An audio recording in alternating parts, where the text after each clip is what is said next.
Welcome to another video from Con Tutorial.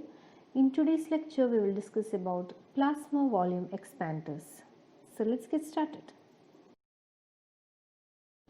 Plasma expanders are substances that have relatively high molecular weight and that boost the plasma volume by increasing the osmotic pressure to correct hypovolemia.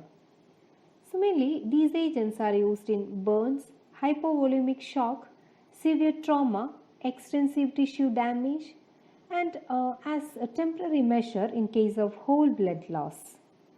Mainly there are two types of volume expanders. The first one is the crystalloid and the second is the colloid. These crystalloids are aqueous solutions of mineral salts and they are water soluble molecules and which includes normal saline, dextrose, Ringer solution.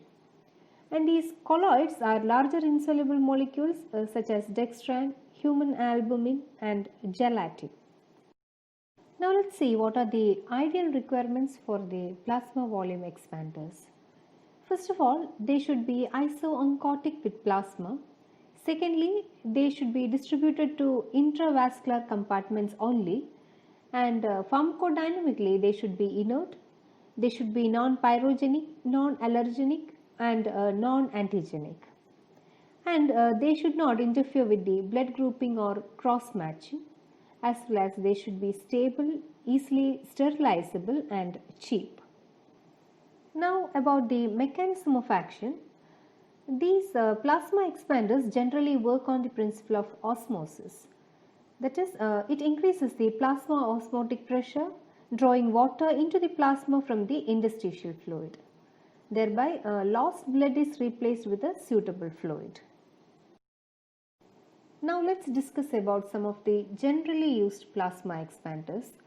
First of all, let us look at the human albumin.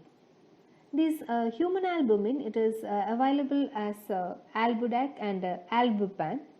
It is mainly obtained from the pooled human plasma, and this preparation does not interfere with the coagulation and can be used without regard to patient's blood group. And again, there is no risk of transmission of hepatitis while using this human albumin.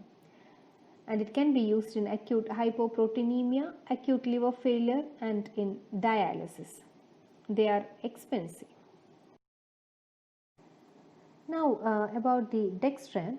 These dextrans are branched polysaccharide molecules that are obtained from the sugar beet. It is mainly produced by using the bacterial enzyme, that is the dextran sucrase, which grows in sucrose medium. Mainly two forms of dextran is seen, that is the dextran 70 and dextran 40. These dextran 70, it is the commonly used preparation and it expands the plasma volume for nearly 24 hours and it is excreted by the glomerular filtration. Some amount is present in reticuloendothelial cells, and the problem associated with this dextran is that they will interfere with the coagulation and also the platelet function, and they will prolong the bleeding time.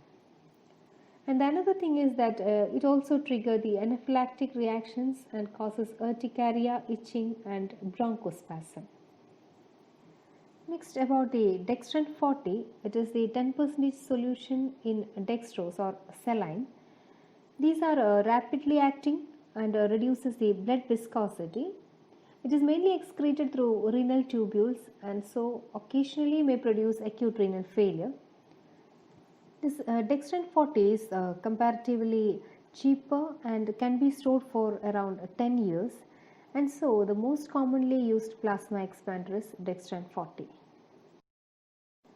Next one is the degraded gelatin polymer or the polyjelly. So these are the synthetic polymers that can expand plasma volume for 12 hours. It does not interfere with the blood grouping and cross matching, and also they are non-antigenic.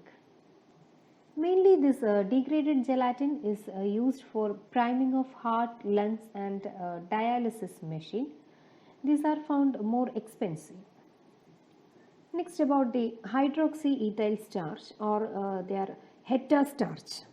So this HETA starch, it is a complex mixture of the ethoxylated amylopectin of various molecular sizes, and this maintains the blood volume longer and improves the hemodynamics status.